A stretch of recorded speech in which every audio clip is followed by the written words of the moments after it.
पिताजी आप दुखी मत होइए, आज से आप काम करने नहीं जाएंगे। नहीं बेटा, यदि मैं काम नहीं करूँगा तो हमारा घर कैसे चलेगा। पिताजी आज से मैं काम करूँगा। लेकिन बेटा तुम क्या काम करोगे, आसपास यहाँ पर तो कोई काम नहीं है। पिताजी मैं कोई दूसरे नगर में जाता हूँ, हो सकता है वहाँ पर काम मिल जाए। अच्छा ठीक है पिताजी, अब मैं चलता हूँ। इतना कहकर रमेश एक पोटली में खाना बांध कर जंगल की ओर निकल पड़ता है। रमेश के चेहरे पर एक नीले रंग का चिन्ह था। रमेश चलते चलते जंगल में पहुंचता है। तभी रमेश की नजर एक भैंस पर पड़ती है जो दलदल में घुसी हुई होती है। वह भैंस गर्भ से थी, जिसके वजह से वो बाहर नहीं निकल पा रही थी। अरे राम राम राम राम, ये बेचारी भैंस तो दलदल के अंदर फंस गई है। चलो इसे मैं बाहर निकाल देता हूँ। इतना सोचकर रमेश भैंस को दलदल से बाहर निकालने के लिए आगे बढ़ता है। अरे भैंस तो काफी अंदर फंसी हुई है, क्या करूं, कैसे निकालूं इसे। हाँ ये ठीक रहेगा। अरे भैंस तुम इस डंडे को अपने मुंह से पकड़ लो, उसके बाद मैं तुम्हें बाहर खींच लूंगा। इतना सुनते ही वो भैंस रमेश के डंडे को पकड़ लेती है और रमेश फिर डंडे से तुरंत ही भैंस को बाहर खींच लेता है। मेरी जान बचाने के लिए आपका बहुत बहुत धन्यवाद। भैंस की आवाज सुनकर रमेश फिर अपने रास्ते चला जाता है। उसके बाद वो भैंस भी अपने रास्ते चली जाती है।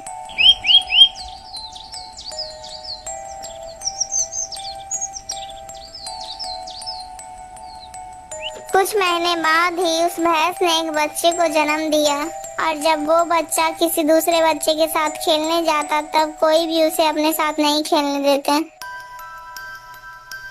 अरे चल चल जा जा, तू हमारे साथ नहीं खेल सकता है क्योंकि तू एक इंसान का बच्चा है। भाग जा, नहीं तो हम तुम्हें मार डालेंगे। वो बच्चा यह सब बातें सुनकर वहाँ से दुखी होकर चला आता है और वो अपनी माँ के पास आकर सारी कहानियाँ बता देता है। माँ अब मैं उन लोगों के पास खेलने के लिए नहीं जाऊंगा क्योंकि अब मुझे अपने पिता के पास जाना है।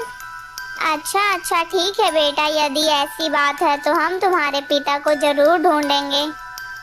फिर वे दोनों माँ और बेटे अलग अलग दिशाओं में निकल पड़ते हैं। कुछ दूर चलने के बाद एक नगर आता है। अरे वाह, यहाँ पर तो एक नगर है। मैं ऐसा करता हूँ कि अपना रूप बदल लेता हूँ, उसके बाद नगर के अंदर प्रवेश करूँगा। इतना सोचकर वो अपना रूप एक इंसानी बच्चा बनकर नगर के अंदर प्रवेश कर जाता है।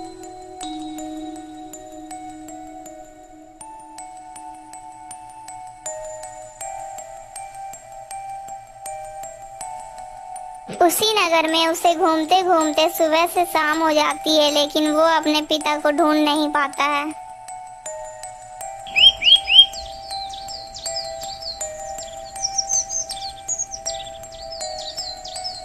अगले ही दिन वो दोनों माँ और बेटे किसी दूसरे नगर में जाते हैं और फिर पहले की तरह ही वो दोनों भिन्न भिन्न दिशाओं में चले जाते हैं। उस दिन भी वो लड़का पूरा नगर घूमता है लेकिन उसके पिता का पता नहीं चल पाता है।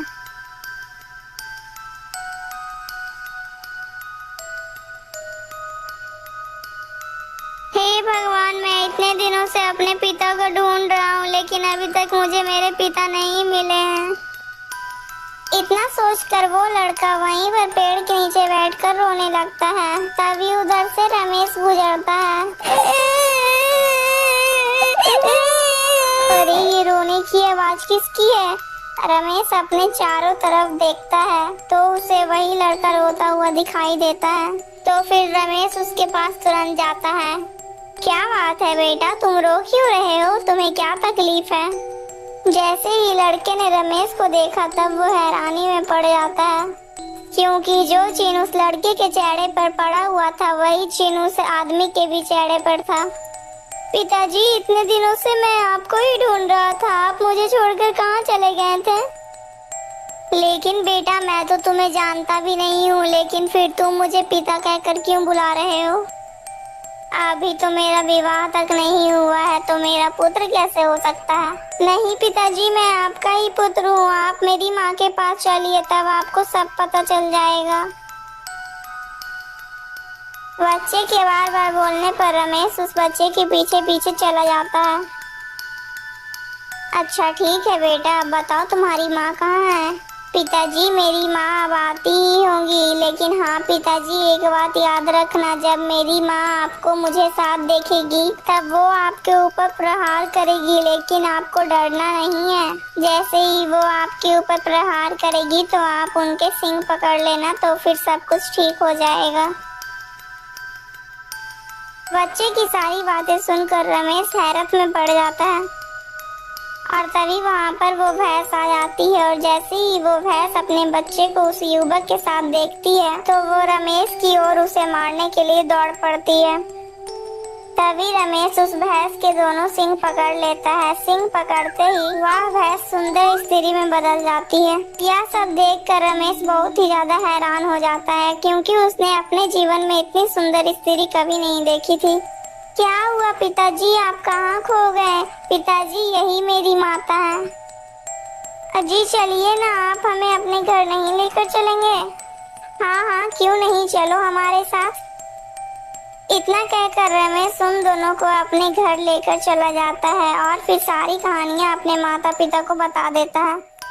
तो फिर रमेश के माता पिता उन दोनों को अपने पोते और बहू के रूप में स्वीकार कर लेते हैं। अरे आप सुनिए ना, मैं आपसे कुछ कहना चाहती हूँ। हाँ हाँ मोहिनी बोलो, आप मुझसे क्या कहना चाहती हैं? मैं बस आपसे इतना कहना चाहती हूँ कि यदि आप कभी मुझसे गुस्सा हो जाएंगे तब कभी भी आप मुझे नुकीली चीज या किसी जलते हुए चीज से मत मारिएगा, नहीं तो मैं हमेशा के लिए तुमसे दूर चली जाऊंगी। नहीं नहीं मोहिनी, मैं तुम्हें कभी नहीं मारूंगा।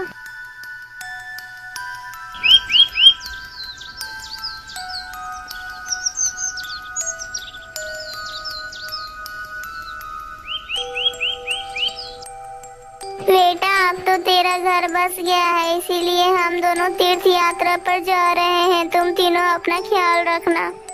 ठीक है पिताजी, आप दोनों फिर जल्दी लौट कर आ जाना। इतना कहकर रमेश के माता पिता फिर चले जाते हैं। अच्छा ठीक है मोहिनी, तुम अपना ख्याल रखना, अब मैं भी काम पर जा रहा हूँ। फिर रमेश भी वहाँ से चला जाता है। इसी प्रकार काफी दिन गुजर जाते हैं। एक दिन की बात है, एक दिन रमेश अपनी पत्नी पर किसी बात को लेकर बहुत ही ज्यादा गुस्सा हो जाता है।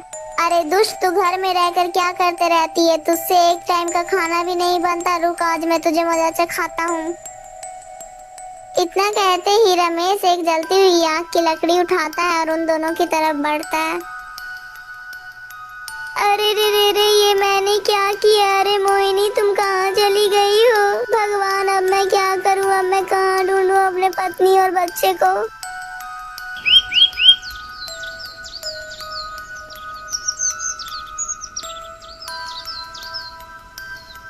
सुबह होते ही रमेश के माता पिता भी तीर्थ यात्रा से वापस आ जाते हैं।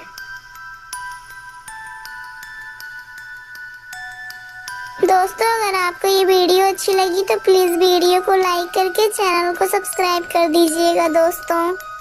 और हाँ दोस्तों, इस कहानी का पार्ट 2 भी जल्दी आएगा, इसीलिए हमारे चैनल के साथ जुड़े रहिएगा दोस्तों। दोस्तों अगर आपको इस कहानी से कुछ शिक्षा मिली है तो कमेंट में जरूर बताइएगा कि आपको इस कहानी से क्या शिक्षा मिली है। दोस्तों हमारे चैनल के साथ बने रहिएगा, ऐसी और भी कहानियाँ हमारे चैनल में हैं, आकर जरूर देखिएगा दोस्तों।